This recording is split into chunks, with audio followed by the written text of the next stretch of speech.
Hello, I hope everyone's doing well. Had a great start to the second semester. I know several of us have been battling illness, including myself, but want to take an opportunity to kind of go over Hoover Pride and where we are after the first semester in reference to some of our disciplinary statistics. Do a little comparison for you guys, just kind of give you guys a little idea of where we are in the picture we're looking at. Mr. Montgomery mentioned to you that I'd be getting with you guys to get you some more information, and we talked about it.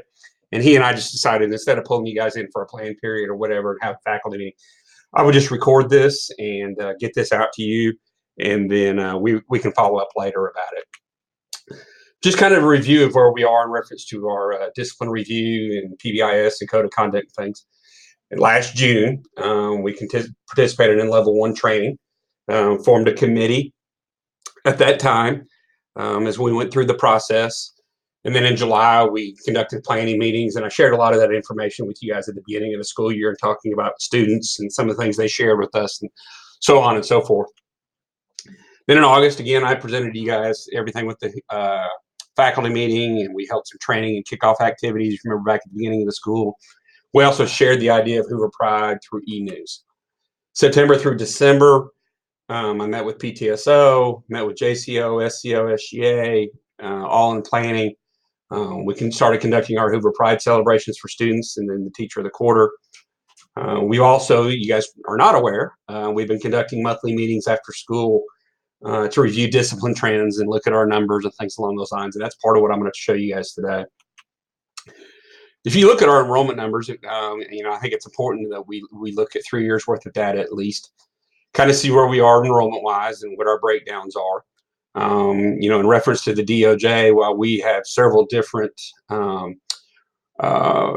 races in our building, really what they're going to focus on is the Black, African American, and white, and then other races. They're not going to want to break those other races down. Though we know as a school we have a very diverse population, and we celebrate that on a continual basis. But if you notice, we've really, at mid-year, 2 years, 2 years ago, we were 2904, and then last year 2871, and then this year we're 2849. So we're fairly consistent. We've dropped a little, but that's kind of where we've kind of been hovering in that 2850 to 2875 area is kind of normally where we've been sitting. In reference to disciplinary infractions for the first semester, as you look at our breakdown, if you remember correctly, as you go back and look at the enrollment numbers, we're at about 29% Black, African American, and 56% white. So as you look at our discipline numbers in reference to, first of all, the totals, you've seen we have had a steady decrease over the last couple of years, and a pretty good decrease this year, which is great. But if you also look at the breakdowns, and that's what they're really going to be looking at with DOJ and all of that process that we're going through as a school system, you can kind of see the disparities and some of the things that would be looked at and kind of where we need to kind of start looking at. And one of the things we've talked about with Ms. Smiley through the diversity group is really looking at those types of things and really trying to address that. I think in a big way we have as a faculty, because we've been having open dialogues, about the diversity of our school and all the different backgrounds and the different things that every one of us, not only the students, but every one of us as adults in this building, that we all bring to the table, and trying to create a common understanding of who we are as individuals. If you look at just kind of also a quick breakdown, the top 3 infractions based upon the 3 years for 16-17, you can kind of see how those infractions break down. Being truant from class would include skipping, and this is part of what Mr. Montgomery was talking about in reference to crew. You can see the huge disparity it has versus really anything else that we do.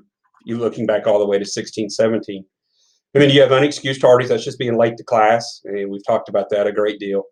And then defiance of authority sitting there at 52, and that's really, as we as administrators are taught, generally that's at the top of what we have dealt with at other schools for those of us who worked in other schools.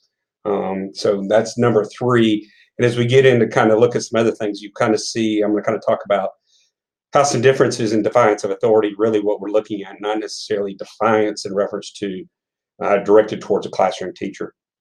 If you look at 17-18, you can again see that being truant from class and unexcused tardies, and that defiance of authority is sitting about at the same area. And as you look, again, you want to look at the percentages and think about where we were in reference to enrollment. As you look at this year, we've had an adjustment in our code of conduct, as most of you know, as we have eliminated class 1 offenses. So being truant from class, which is skipping, is still our number one thing. The multiple or continuous class 1 offenses, for the most part, what that's going to be is tardies to class now, and then the defiance of authority. Now, one thing I can tell you about defiance of authority in reference to the 1819 numbers is, in looking at that 69 total, a large number of that really is not defiance of authority in reference to defiance to the classroom teacher. What a large part of that, just speaking for seniors, is them not parking where they're supposed to.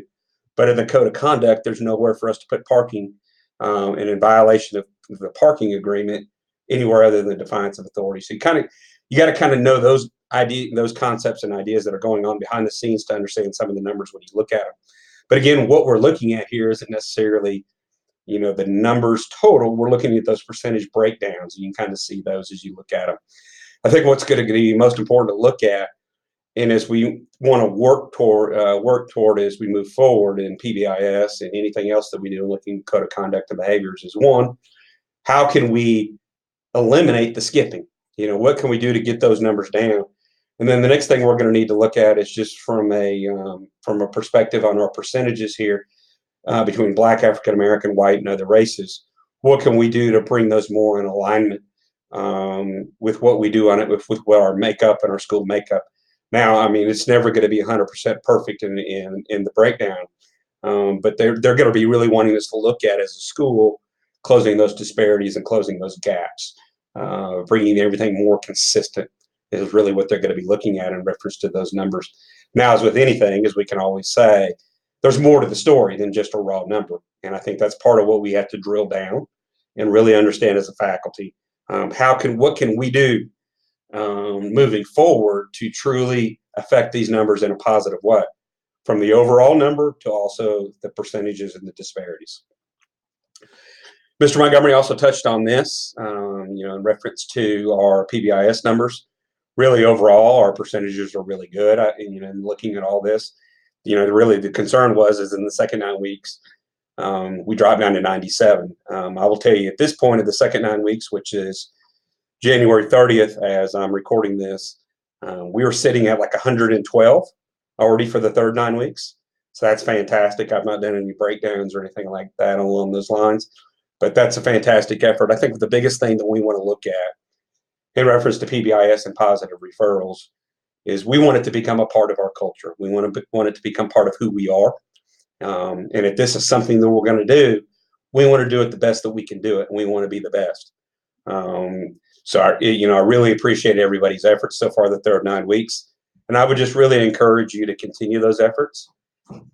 Those of you who have done some referrals, and I've gotten some emails back from those parents, I've tried to make every attempt to share those parent responses back with you, try to help you see and understand and get the pat on the back for saying, hey, thank you for recognizing the students of Hoover High School. So I really appreciate you guys doing that. What's next? Really, this is our faculty meeting to reemphasize our participation, and Mr. Montgomery had that faculty meeting as well, and this is me presenting the faculty with discipline data.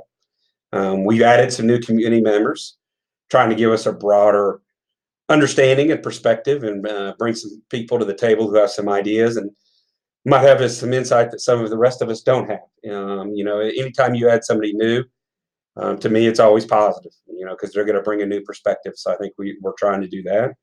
And then one big thing that we're really looking at is implementing some sort of teacher reward system for those teachers for participating in PBIS, letting you know that we do appreciate you participating in the program and recognizing students. So we're going to be looking at that and having a conversation about all of those items.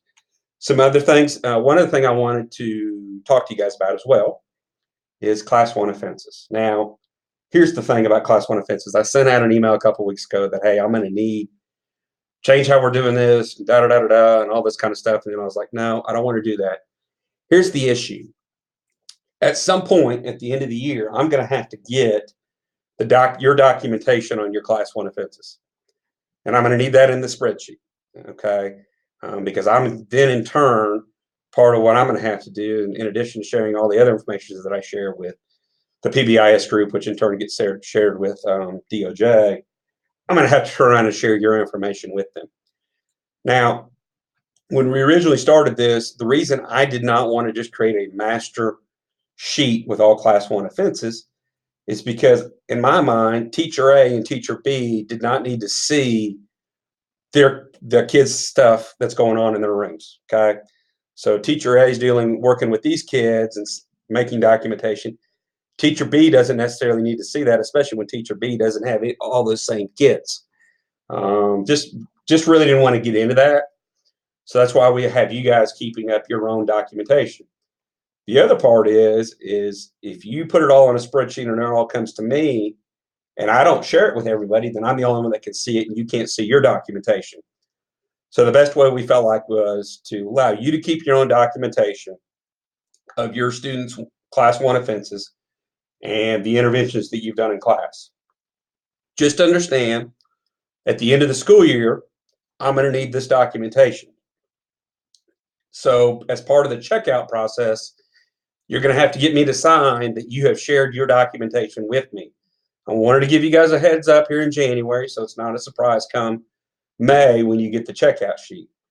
So what I would suggest is if you've already got a spreadsheet with your entries in it, you can go ahead and just share that individually with me now, and then it'll be taken care of. It's all done.